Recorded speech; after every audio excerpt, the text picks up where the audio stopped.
Hi, I'm Jonny Havey, and welcome to Roast the Post, the story behind the bullet points. This week's job ad is a reminder that the goal of Roast the Post isn't to tear employers apart, it's to read between the lines, because some postings are actually pretty good, which raises an interesting question. What can you learn from a job ad that's well written? More than you might think.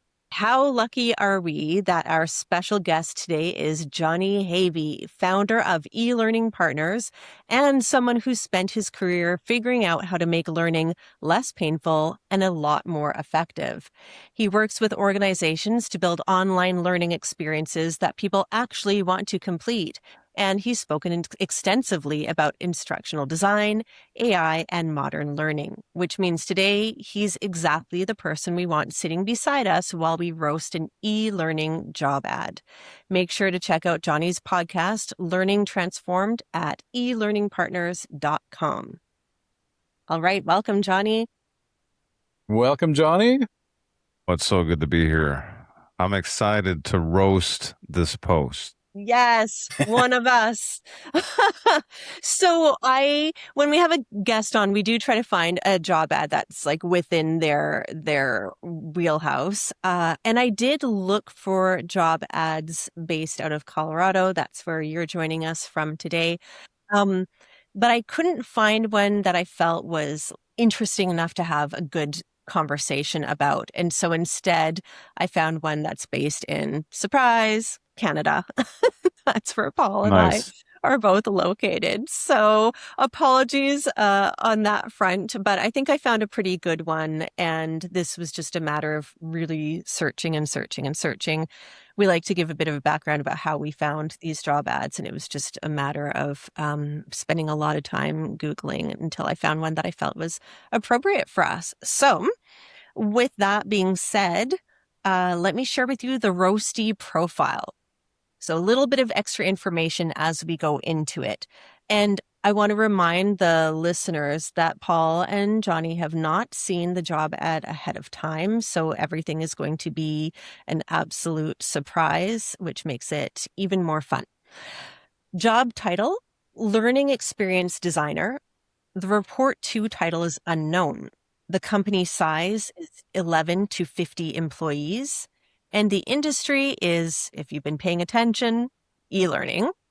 What do they do? A learning and development consultancy that helps organizations design custom training programs, e-learning, onboarding, learning experiences, and training videos to improve employee performance and organizational capability. The head office location is Milton, Ontario, Canada. The job location is remote Canada.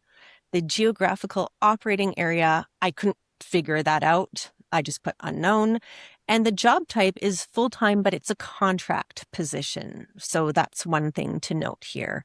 It is not a, permanent full-time employment job. So that's the roasty profile.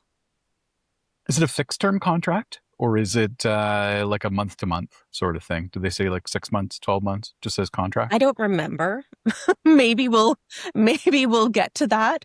But my gut is telling me it doesn't say that. I think there's somewhere along the lines of like could lead to permanent full-time employment.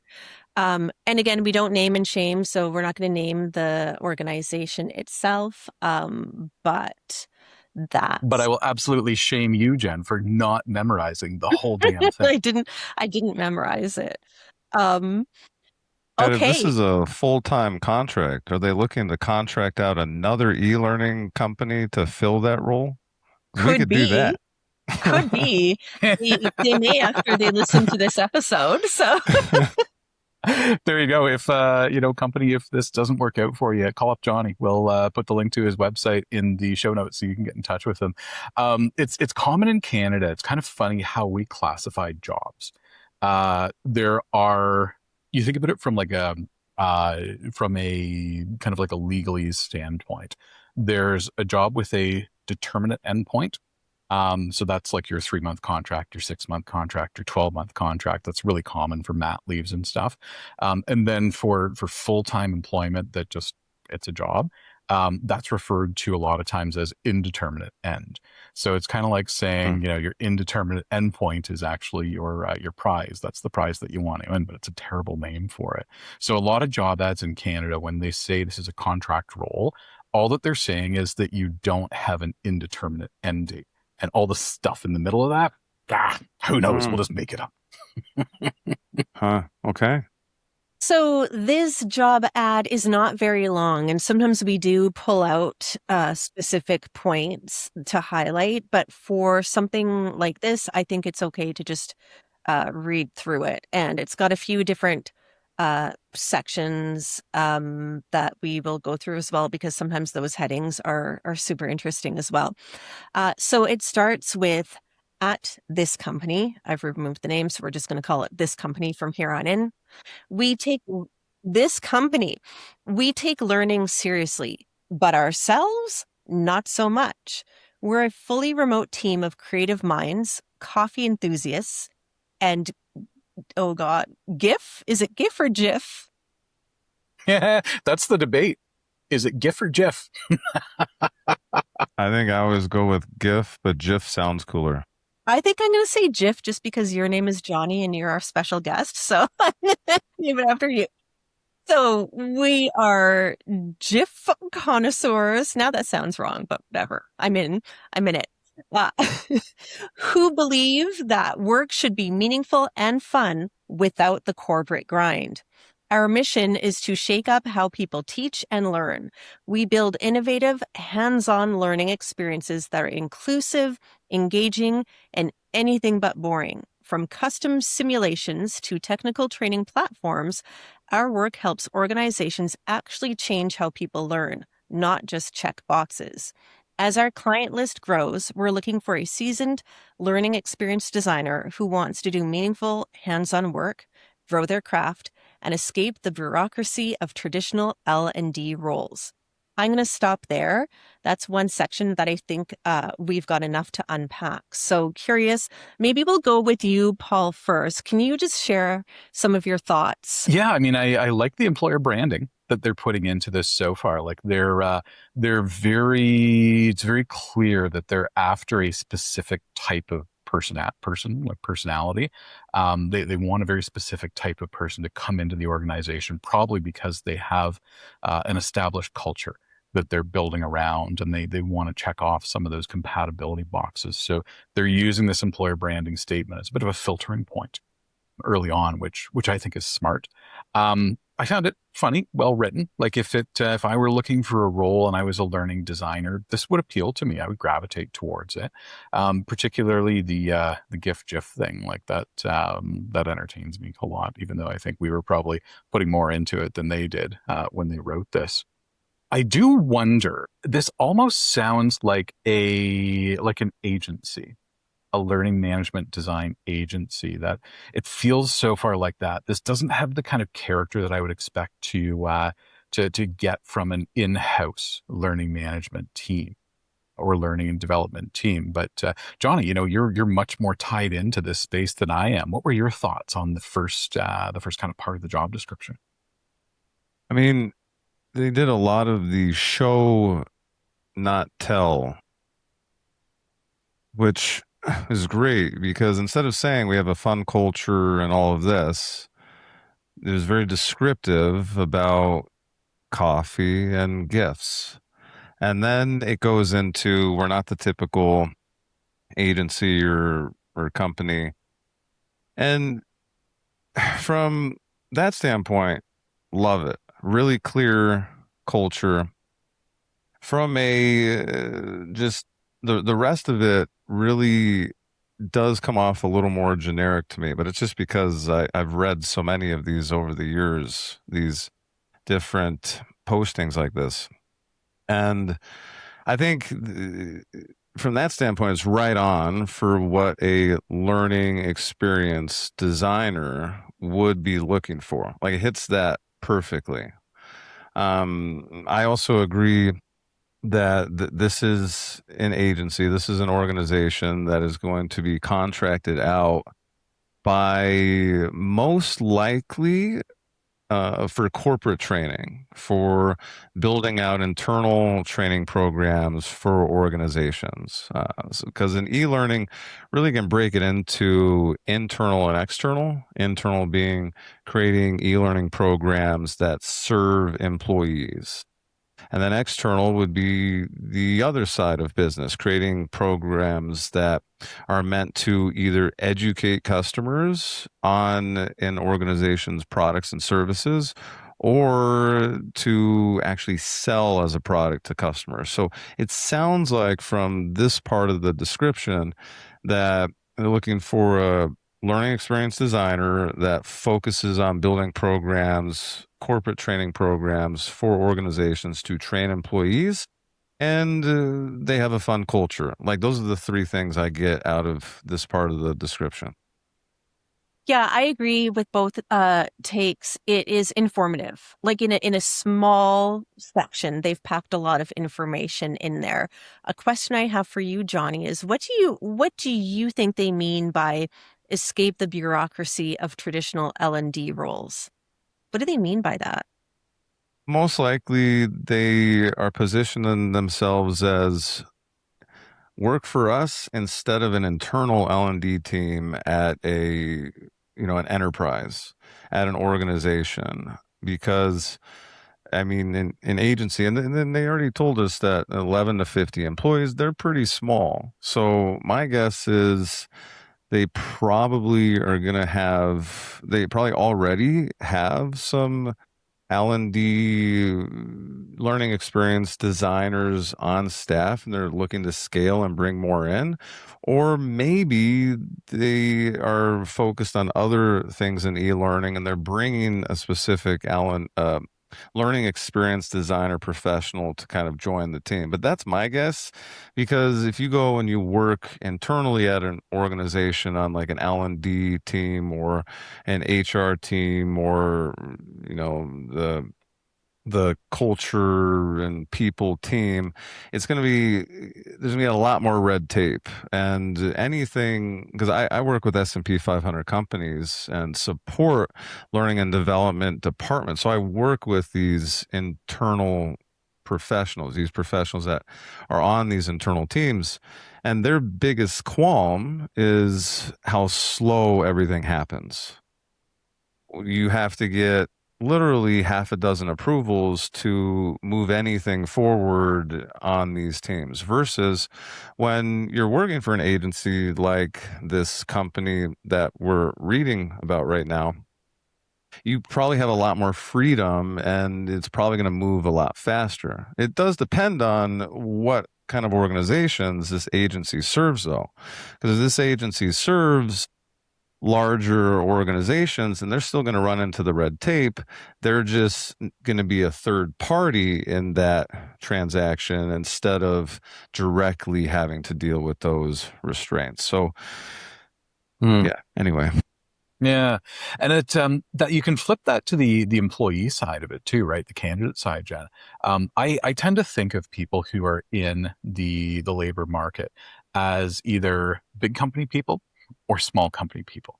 You don't find a lot of people who can easily go between small companies and big companies and small companies. When you get to a certain point in your career, you've figured yourself out and you've figured out what environments you really thrive in.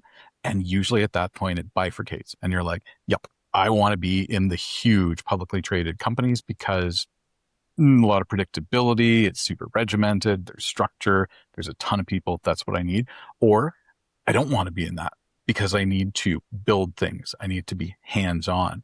And this part of the job it's very clearly filtering for that, right? Like they're trying to appeal. And I think based on what Jonny said, I think they're really trying to appeal to small company people who don't want to be in those rigid hierarchies. Yeah, I agree. I personally am a small company gal. That's what I prefer.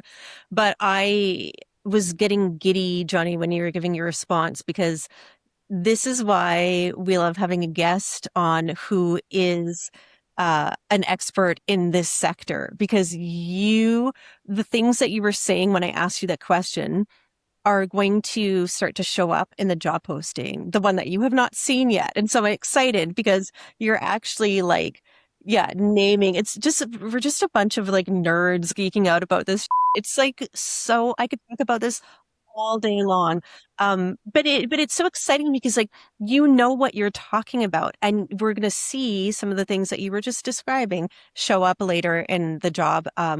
So I'm just really excited. It's so great when we have someone who's like, not that we don't know what we're talking about, but knows what they're talking about in this specific sector. So I'm going to carry on. Besides that, I mean, that was just the opening. That was just the opening, and there was a lot to unpack there. So the next section explains, well, the heading is why this role is different. And this is what I was talking about, Jonny. It's what you were mentioning. Boutique autonomy. You won't be stuck managing red tape or sitting in endless stakeholder meetings. You'll design, build, and ship real learning experiences. Flexible remote first lifestyle. Work anywhere in Canada and shape your day around your life. We operate with core collaboration hours of 10 a.m. to 3 p.m. Eastern with flexibility outside that window. Meaningful portfolio worthy work. We've created custom learning solutions for organizations like the blah, blah, blah. That's the name of a company I took out. Projects we actually want to show off. Mentorship and craft development. Work closely with senior leaders who care deeply about intentional learning design, storytelling, and continuous improvement. So I'm going to stop there just to talk about. Yeah, I mean, the last sentence in that really stood out for me. What they're signaling is that they have an intentional design of the structure inside their organization that is flatter.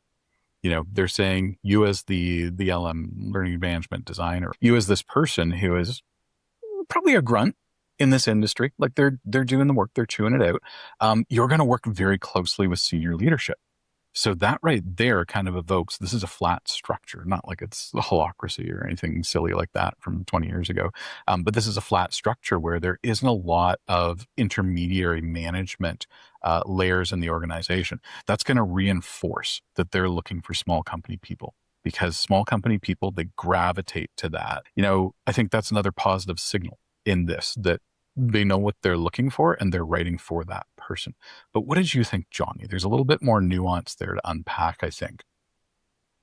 Yeah, I mean, the coolest thing that stood out to me is they actually gave hours in the description of when you're expected to be available, which is I I don't look at as many postings as you guys do. I've never seen this where it says like that specific of 10 a.m. to 3 p.m. Eastern, you are looked at to be available and working. And yeah, you can be remote really anywhere in Canada. You need to be available during this time frame. And other than that, you can kind of customize it as you will. So that's really cool. I think that's a good signal. It shows some boundaries related to, hey, this is remote, but you probably need to be available for these 5 hours each day, which is probably for meetings and other things because this is probably a really agile company.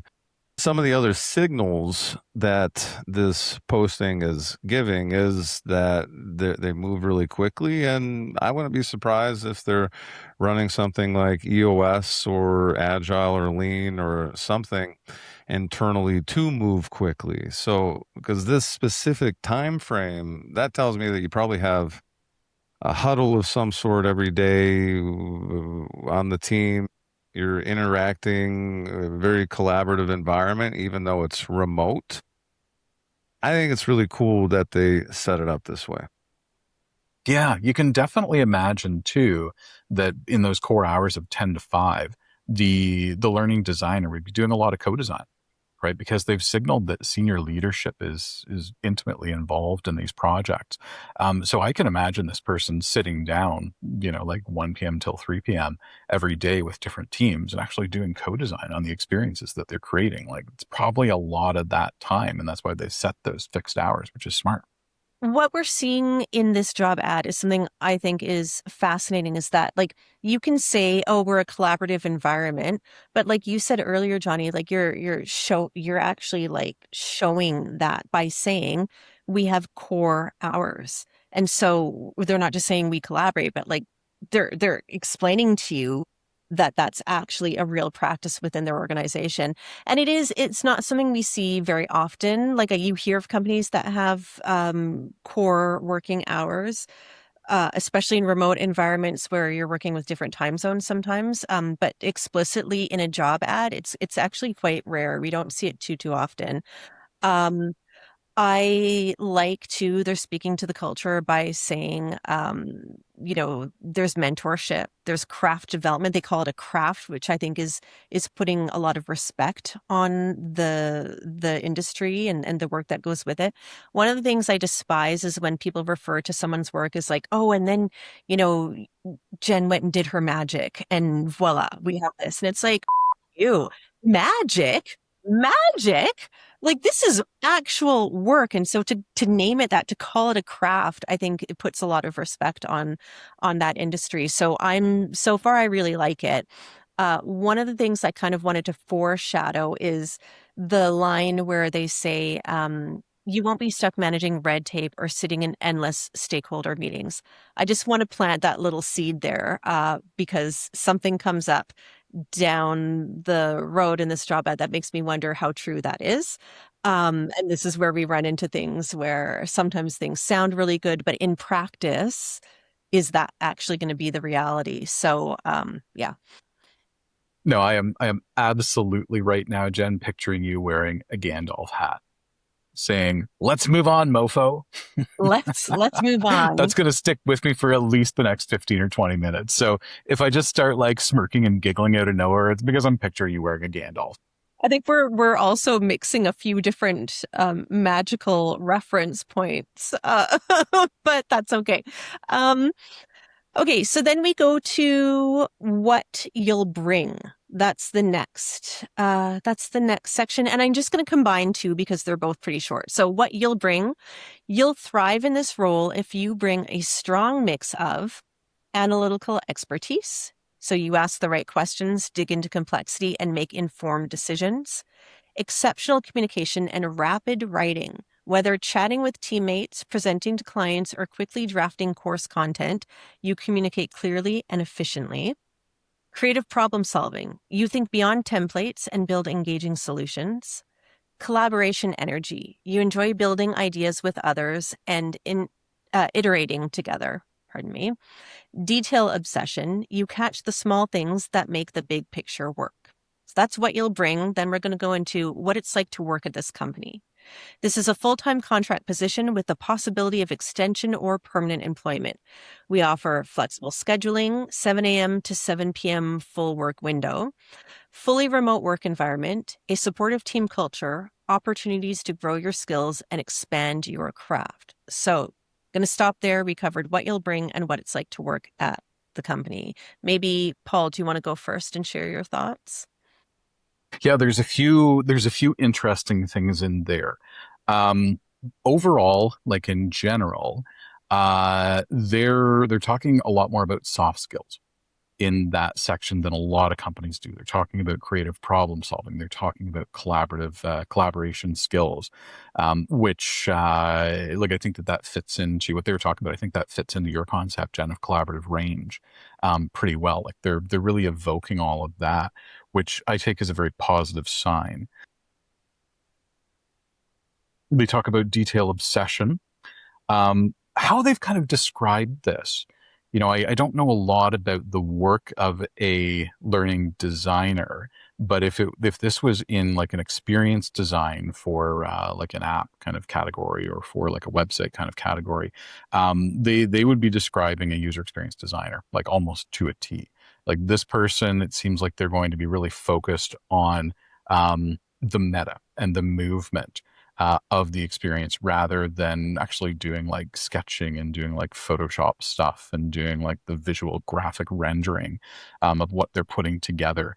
And that's interesting because I would expect a small organization like this to try and cram everything together and be like, you need to dream up the things, you need to do the user research, and you need to kind of create the things. They're not doing that explicitly yet. So I'm kind of optimistic and hopeful that this one won't turn into a dumpster fire, but we will see. The work window, 7 a.m. to 7 p.m., that kind of supports the core working hours thing and the remote thing. I assume that they mean 7 a.m. to 7 p.m. Eastern time, because they talked about the core hours of 10 to 3 being in Eastern time. So we can assume that, even though they didn't say it out loud. That's kind of cool too, because you're then saying like, hey, if I'm on the West Coast, if I'm in Vancouver, then I can, start early but end early. Some people would dig that. Some people would love having that full-time job wrap up at 3 p.m. local time, and then they can go about their day. For a lot of people, that's dope. So good for them for reinforcing that in this job posting. But what did you pick up from this, Jonny? I'm sure that you've got thoughts too, and there's probably a lot of stuff that I missed that you will not. Yeah, more so, I have a lot of questions now, and I'm really curious if they're going to get answered as we move further on or not. This this makes a lot of sense for a larger organization hiring multiple learning experience designers because kind of like what you said, it there's a lot of soft skills and in my head what's missing would be who is dictating what we're creating in the first place. And what I mean by that is if this is an agency, then they're probably getting hired out by most likely a smaller, medium-sized org, just based on the fact that they said that they don't deal with red tape very much and whatnot. So they're probably getting hired by a smaller organization, but not too small because you really need 100, a couple hundred employees or more in order to even hire someone out externally like this agency to help you with building your internal training program.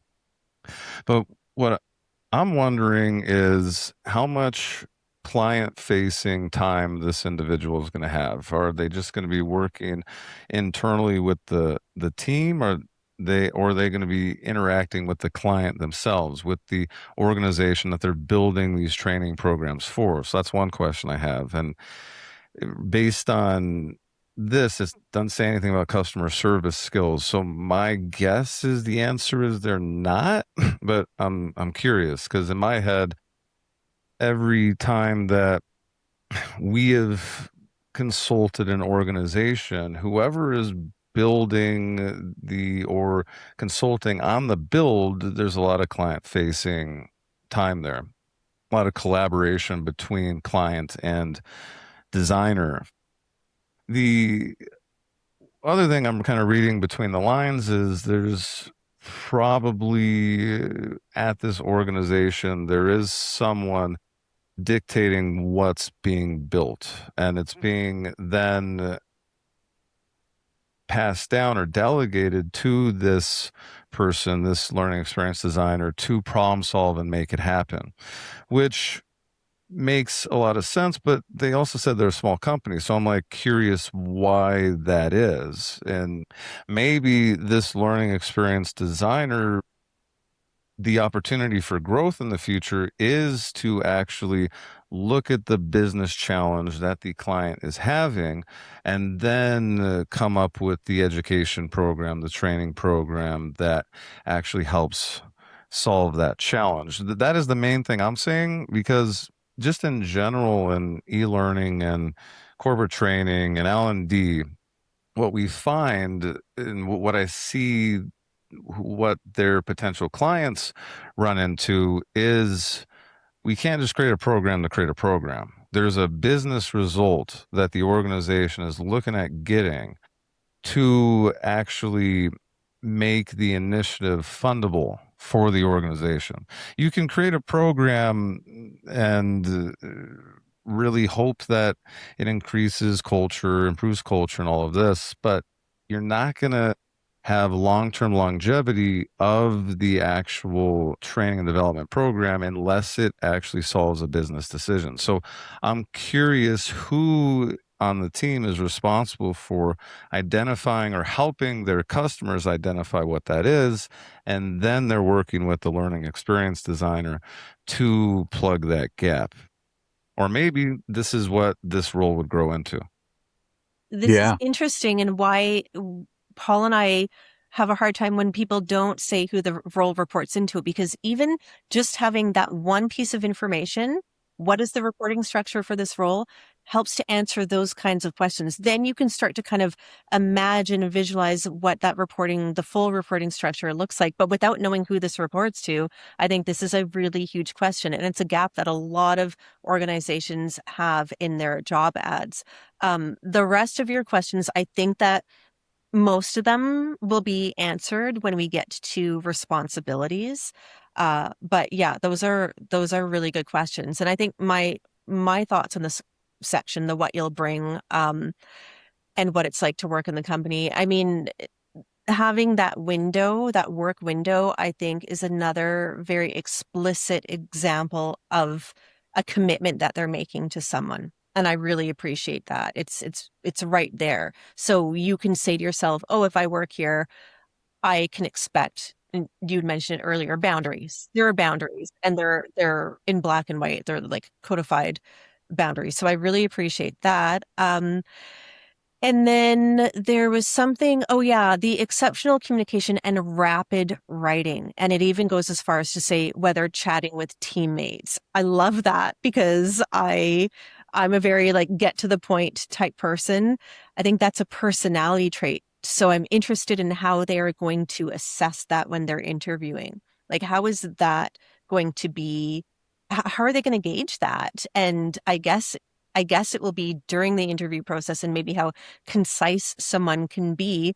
But I also think that it's narrowing their candidate pool, because if they have a bunch of people who are like quick communicators and like rapid thinkers or writers or whatever, they're limiting themselves with other forms of expression and communication that can help to expand their collaborative range, that can help to even scale their organization. Paul and I talk often about companies who they found something, it works well. They're like, how do we make more? How do I clone myself? And that's how they start to hire. That's how they build their organization.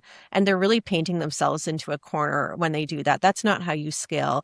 You start to hire for gaps that you have at your organization and then start to plug in those gaps.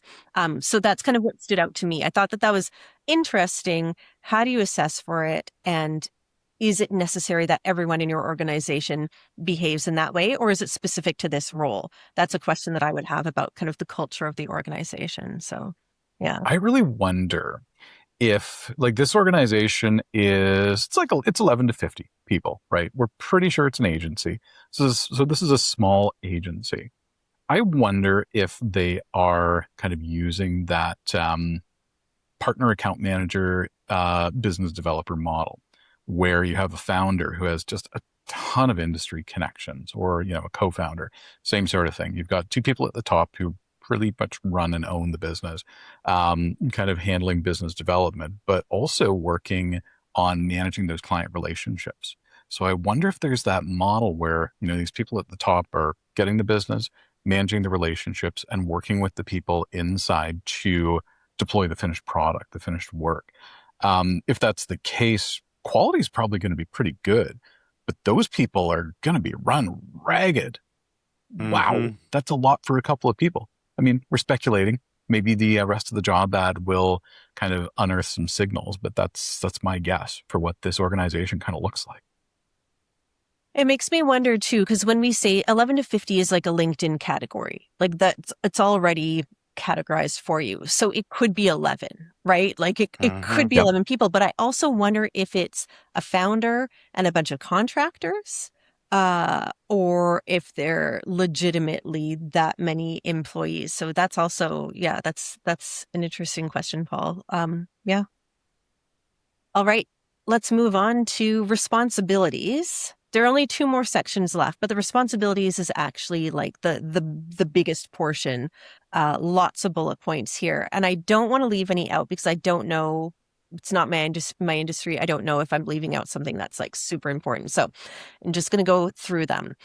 Participate in client meetings to scope learning projects based on identified needs. Conduct training needs analysis to Align learning programs with business goals. Define learning objectives, tasks, and design structures. Conduct learner and task analyses and align them to design strategies.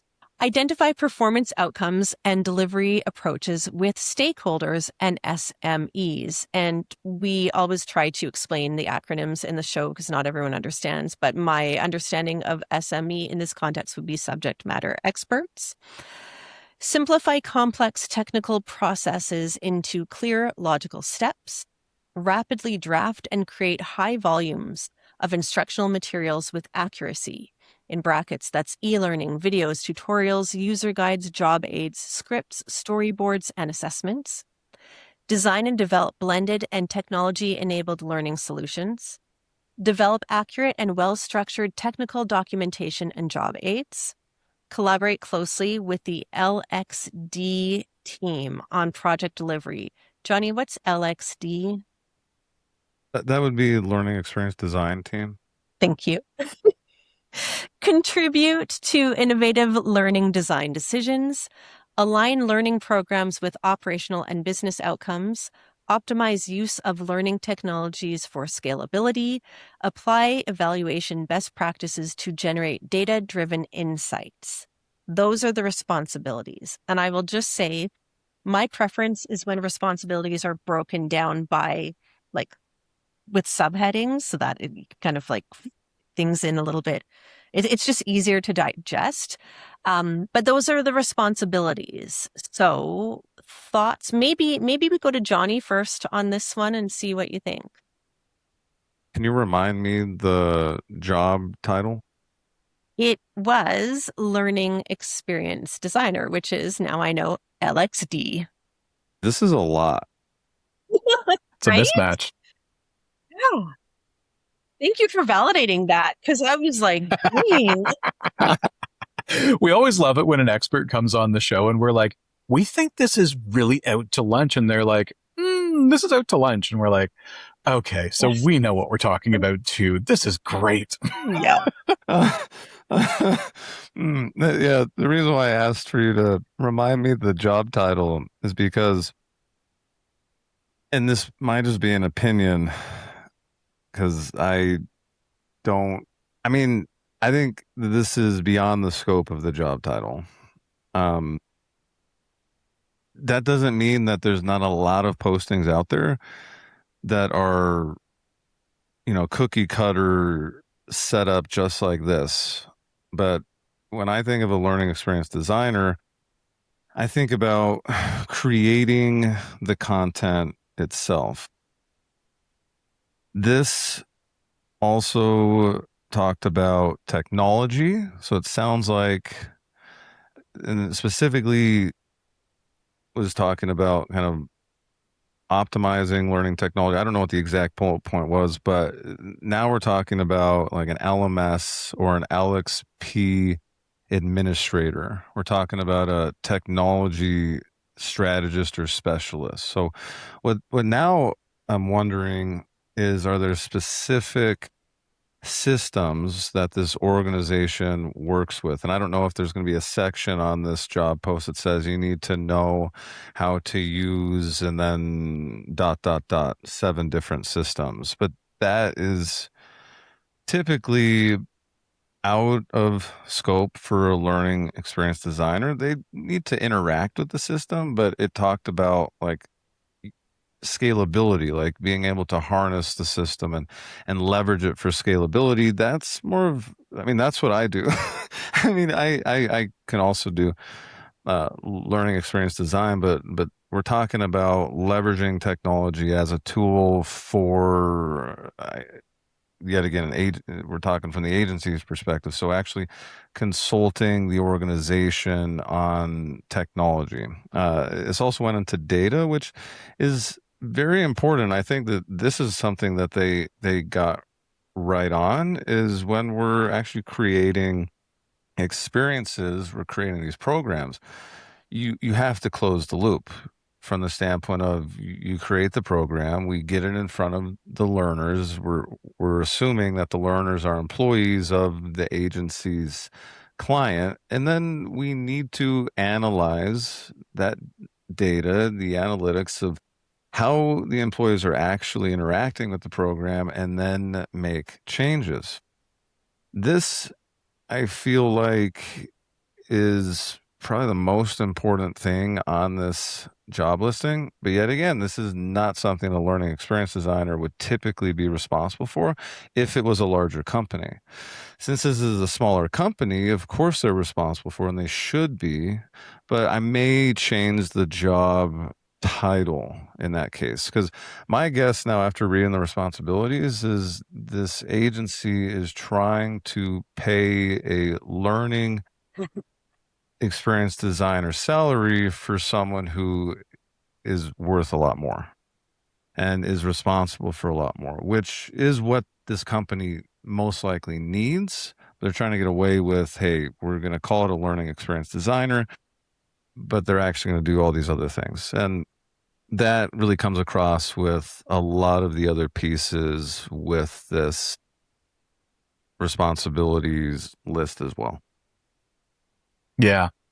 The first thing that that stood out for me once you got through the bullet points, Jen, there was that there's a blend of 4 functional areas in this job, and that's a lot. Like, they're looking for you to be doing aspects of research. They're looking for you to be doing aspects of strategy. They're looking for you to be doing aspects of analyst work, analyzing data and whatnot. And they're looking for you to design scalable architectures for information.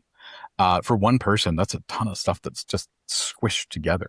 And I think there's a bit of a mismatch between the job title and what those bullet points represent. And Jonny, you kind of said that out loud too.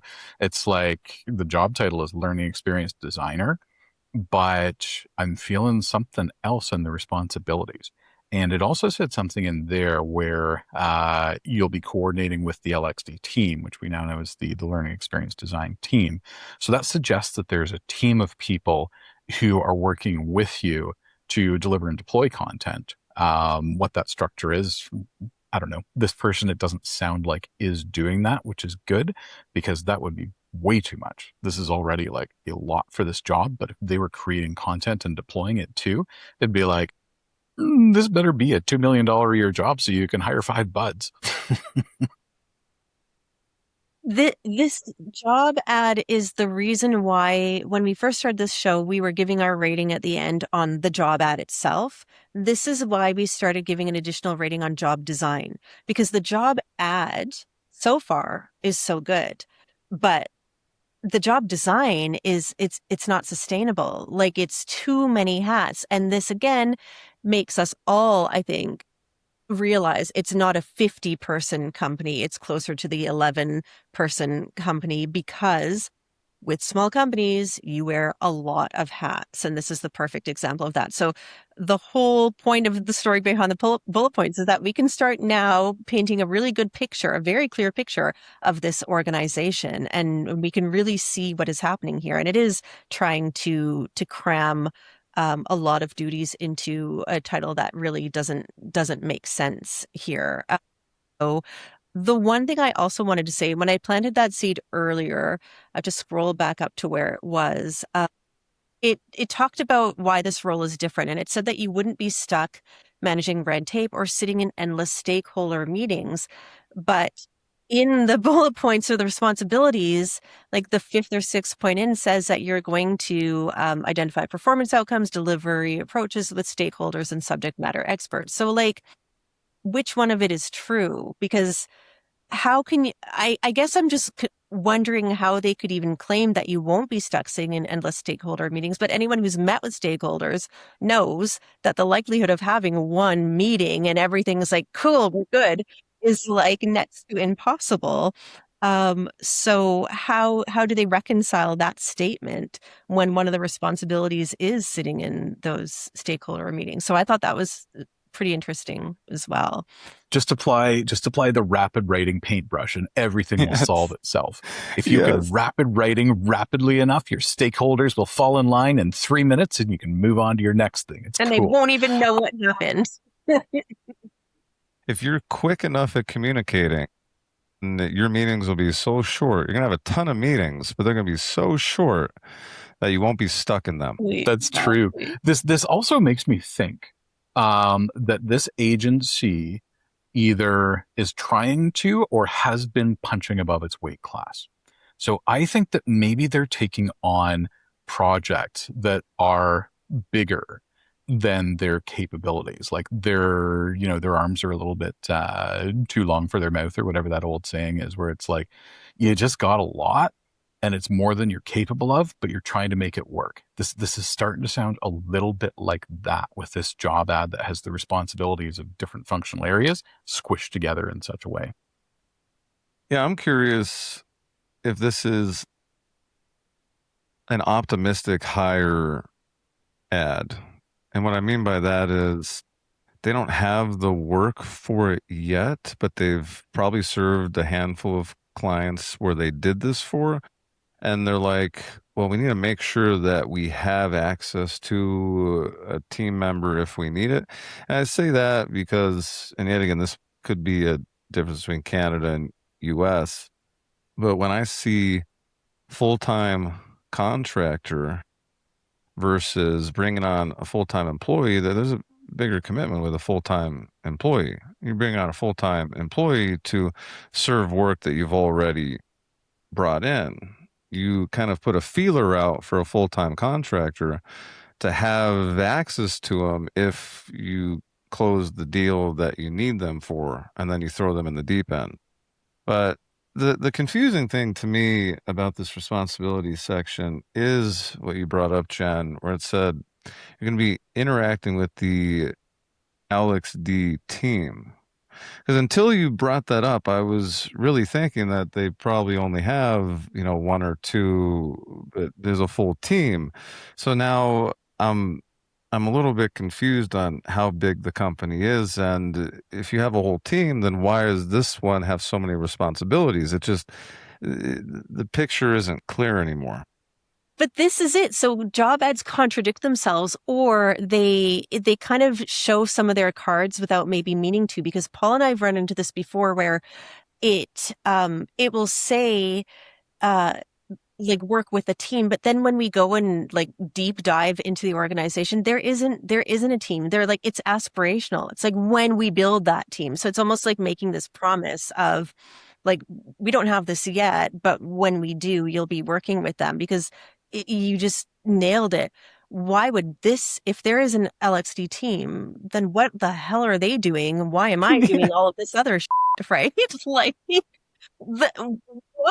So it is like, and I would say, I wonder too if maybe they plumped up their LinkedIn number, employee count, to make it seem a little bit higher, because it really is reading like it's a small, small operation here.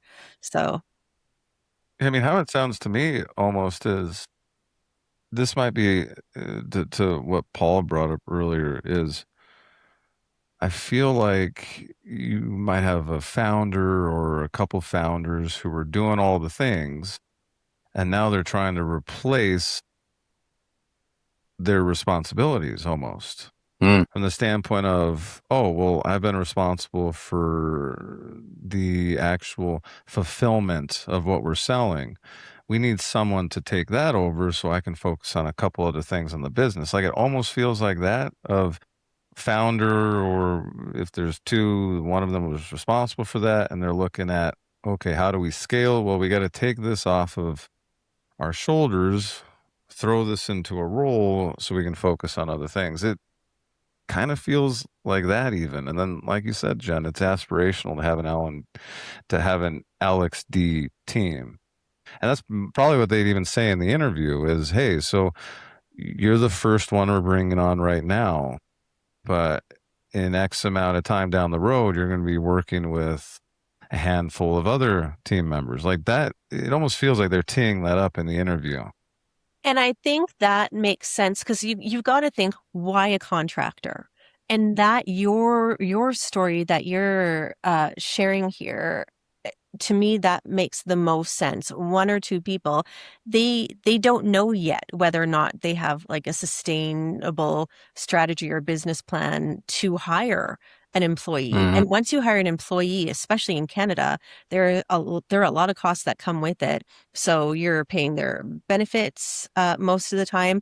If you have to let them go because business is slow, you're looking at termination pay and severance. Like we are not, in the US, there are a lot of at will type conditions. It's not like that here. And so you're taking a smaller risk by hiring a contractor than you are as you would be hiring an employee. However, there's like a liability issue because if this person is full time and you are determining their work and uh, hours to a certain extent, technically they are an employee. If you are their only source of income, technically they're an employee. And if you're not paying taxes for them, and if you're not providing like all of these other things that come with being an employee, then you can get into a lot of trouble for that. So they're playing a risky game here by hiring in this way, in my opinion. So Yeah, particularly where you are in BC, like British Columbia has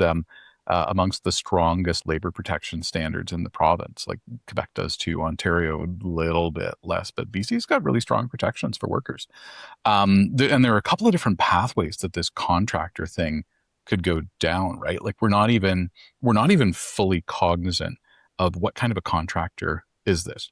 Are they looking for a contractor who's what we would call a freelancer? A self-employed business person who's going to invoice you every month or every 2 weeks or whatever it is. That's super common. Those are typically not protected by employment protections, with the exception of what Jen talked about, where it's like, hey, sole source of income, we're going to go to court, we're going to go to mediation. The courts and the mediators will very often side on the side of the person saying, no, actually, I'm an employee. I'm entitled to these benefits. They often side that way. So there's like that freelancer thing where you're billing as a business. Then there's also like, hey, am I working hourly as an employee with an indeterminate, unfixed schedule? Like maybe some weeks it'll be 10 hours, maybe some weeks it'll be 30 hours. You never know. Those arrangements exist. Or is it a contractor in the sense of, hey, we're going to go month to month? You've got a 1 month contract that extends and flips over every month unless we say otherwise. We mutually agree to terminate, or there are other clauses, blah, blah, blah. What does contractor mean? We don't know. We don't know. one of the things that they've done here, actually, they've shot themselves in the foot a little bit because I think by having those hours stated, they are actually determining the workers' hours, which you're not supposed to do with contract. You're right. I like it for an employee, but as a contractor, the contractor could say, they've determined these are my working hours, and that's one strike against them. I think it's like a 3 or 4 point test that if you answer yes to like however many numbers of these questions, then you are essentially an employee and they owe you a lot of things as a result. So actually, the first thing I would advise this organization is to either get rid of the hours on the job ad or make this an employment position, a full-time employment position. The last section we have is qualifications. So qualifications, and this is just as meaty as the responsibilities section. A lot of bullet points here. Bachelor's degree in education, instructional design, or equivalent experience. 5+ years of experience as a learning experience designer. 5+ years working with modern learning technologies in corporate environments. 5+ years applying adult learning principles. 5+ years of experience in articulate storyline.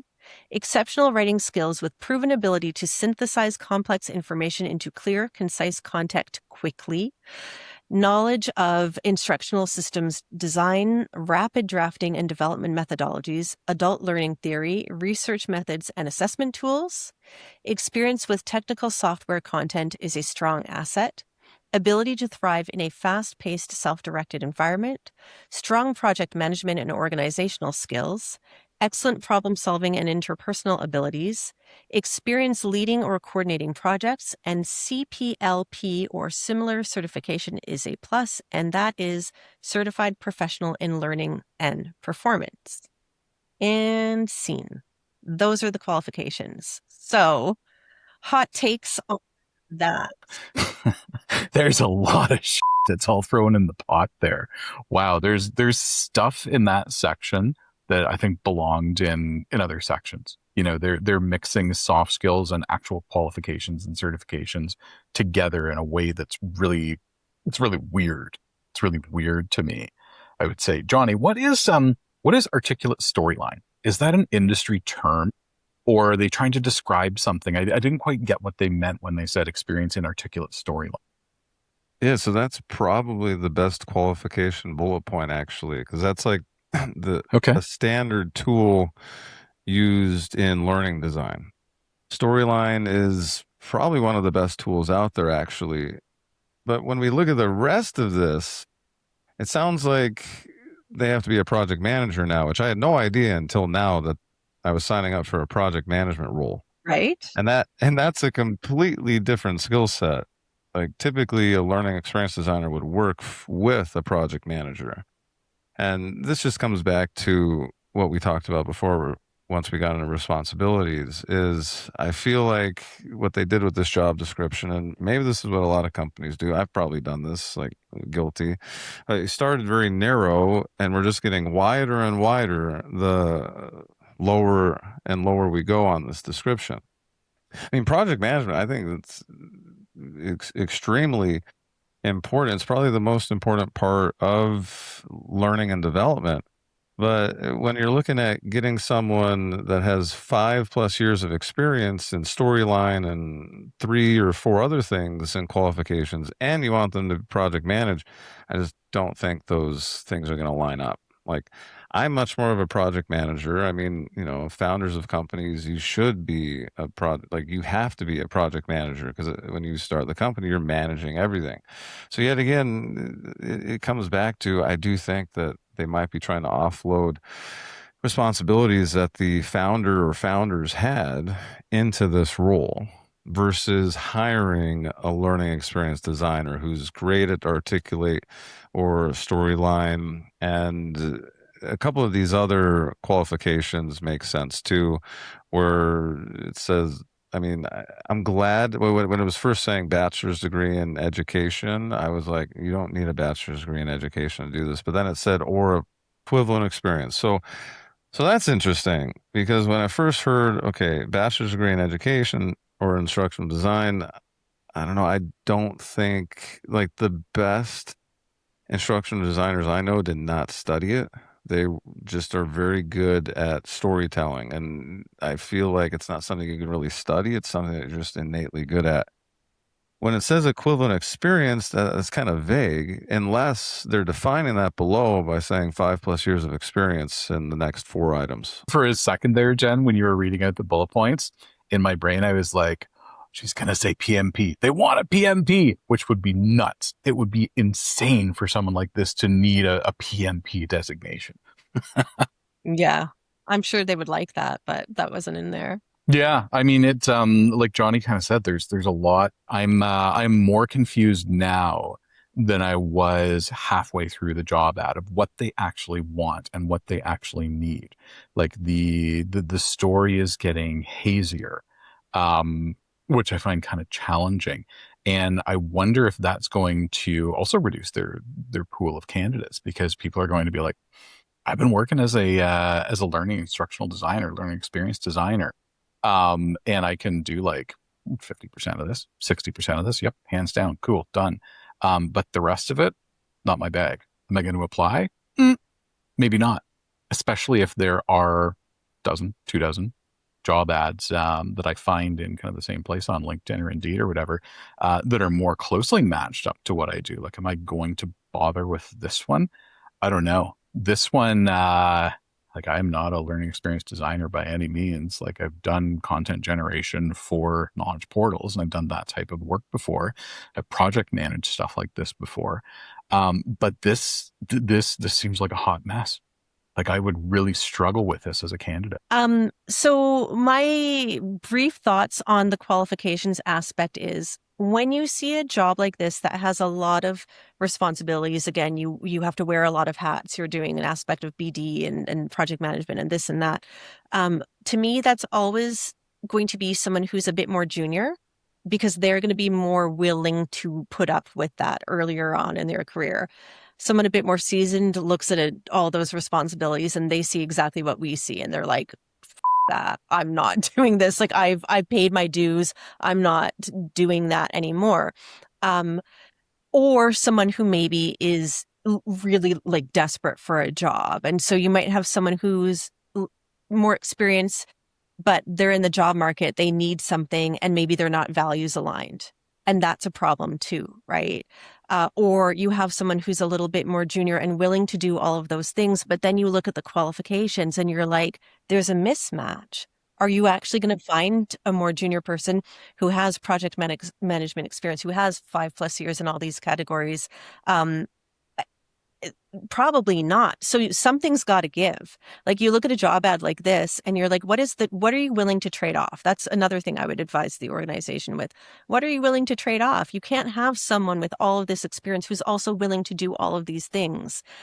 So there's a mismatch. There's definitely a mismatch there. And that's really my 2 cents on the qualifications. That's the job ad. It just ends. So there's nothing further. And unfortunately, there is no listed salary. So because we can't guess the salary and know whether or not we're right, I still think it's worth just like, what price tag would you both put on a role like this? What do you think a role like this should be paid? That's my question. Yeah, what do you think, Jonny? Like, what would you pay for a learning experience designer in a fairly sizable market in the U.S. in U.S. dollars? What would that look like down there? Yeah, so I have two answers. One for what to pay a learning experience designer, and the second answer is what we should pay this role. So for a learning experience designer in, let's call it California or Seattle or New York, who's going to be the highest paid markets, you're probably looking at 100 to 120K a year. In Colorado, it'd be more like 70 or 80K a year. So that'd be a learning experience designer. Now, if we're looking at what this role is, which is more of a learning experience strategist or an e-learning strategist, or I don't know, I don't even know what I'd call this role because it's pretty high level. I mean, you're probably looking at closer to 200K in those markets.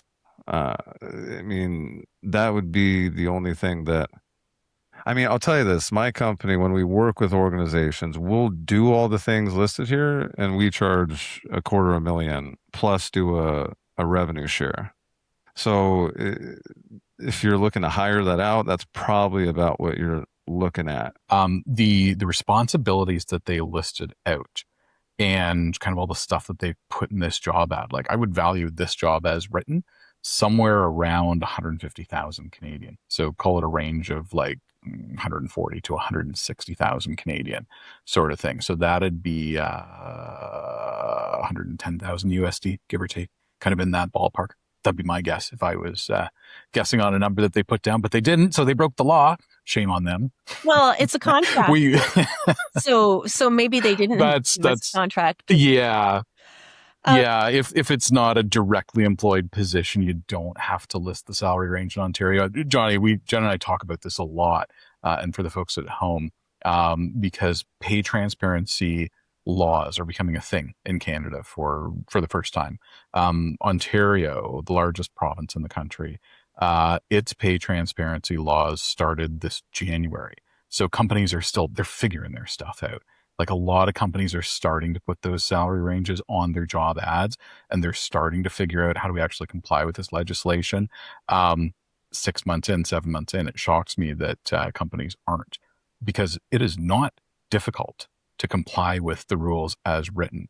And I don't say that a lot about government stuff. Governments make things too darn complicated, but this isn't that. It's actually very easy to comply. So it blows my mind when companies don't. And I will say that based on what my view of the world and how people pay for things like this, and kind of because they've written it the way that they have and their expectations, I would think that they would probably be like, this is a $65 an hour role, like something like that, like You're right. that. Yeah, that's my thought on it.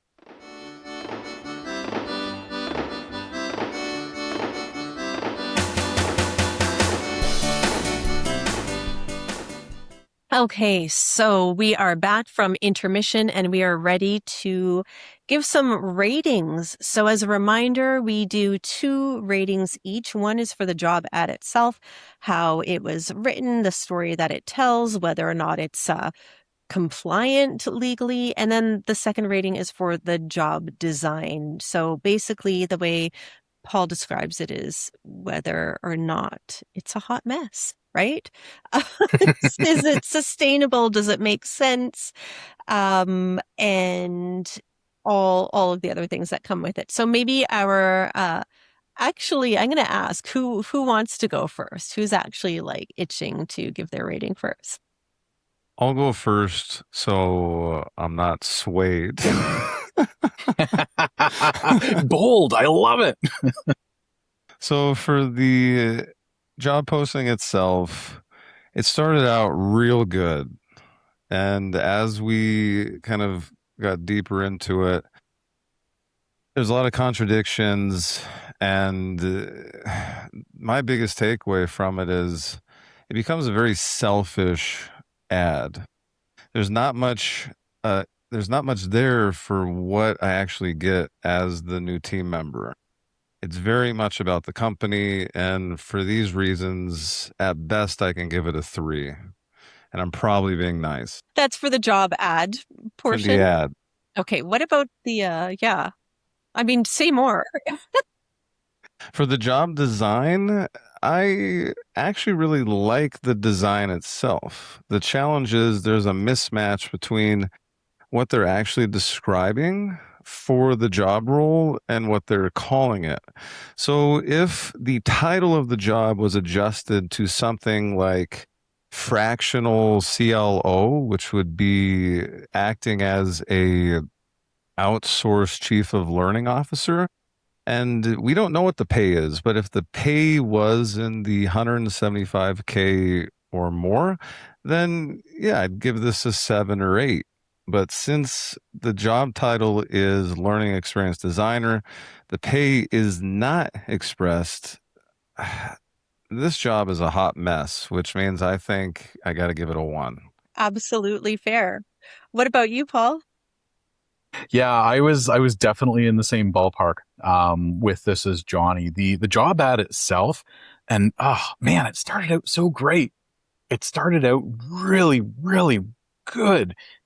Companies that pay attention to their employer branding, like these folks did, usually I'm able to rate them really, really well.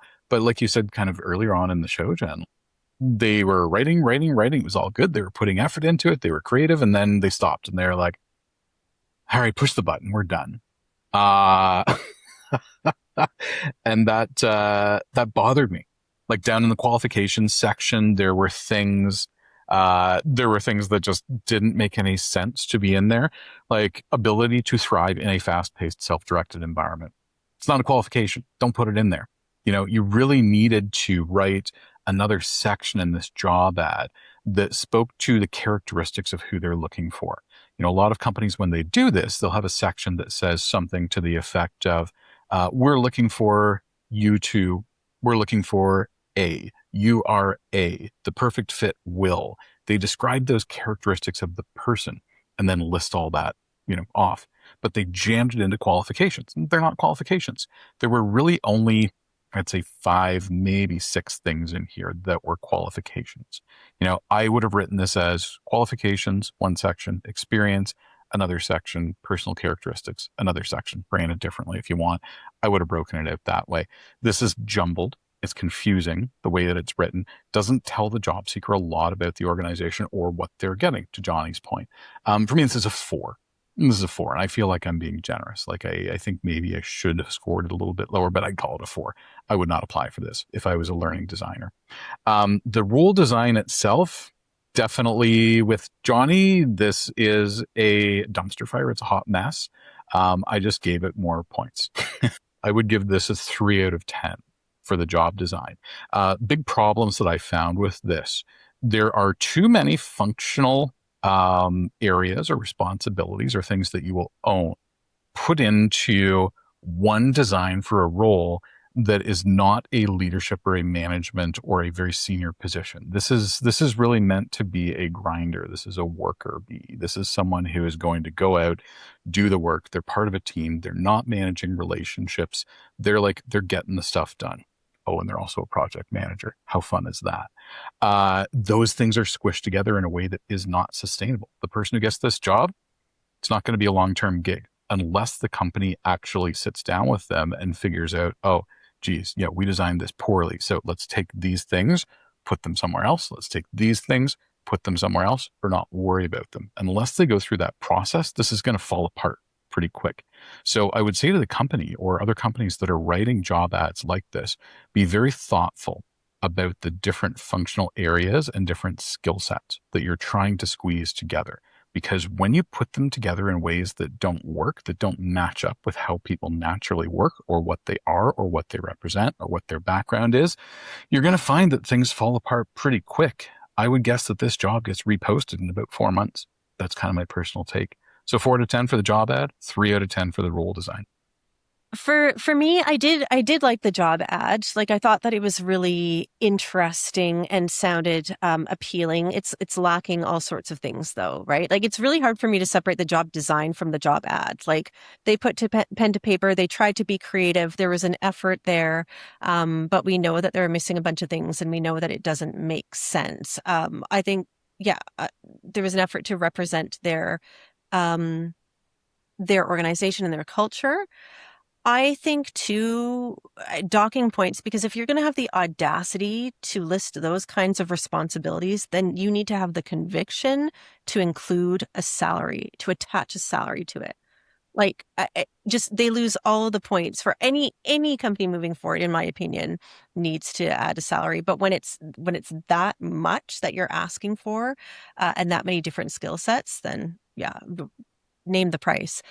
So for me, it was like, I'm being a little bit more generous. It was like a 3.5-ish for me out of 10 for the job ad itself. And then for the role design, yeah, that's where they lose all of the points.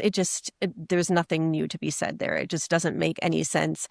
The person who gets this role, they're going to be like, why can't we find the right person for this role, right? And it's all going to be the candidate's fault. It's going to be nobody wants to work anymore and all of that, like, bull that we're hearing all the time. And it's not that. It's that you have poorly designed this role, bottom line. So for that one, I would say I'm giving them like a 1.5, maybe a 2, because it's Thursday. I'll give them a 2. And they're probably going to come in with a goofy salary too. When you get through the interview phase, they're probably going to be like, okay, we'll give you the equivalent of 75,000 Canadian a year. This is it. Like, this is really? what I'm saying. Come on. Yeah, absolutely. Absolutely. Thanks for joining us on another episode of Roast the Post. If this episode made you feel feisty, leave a rating or review wherever you watched or listened. It turns the algorithm into our own personal butler and helps new listeners find the show. We record new episodes every week in our live studio audience. Check the link in the show notes if you want to join us.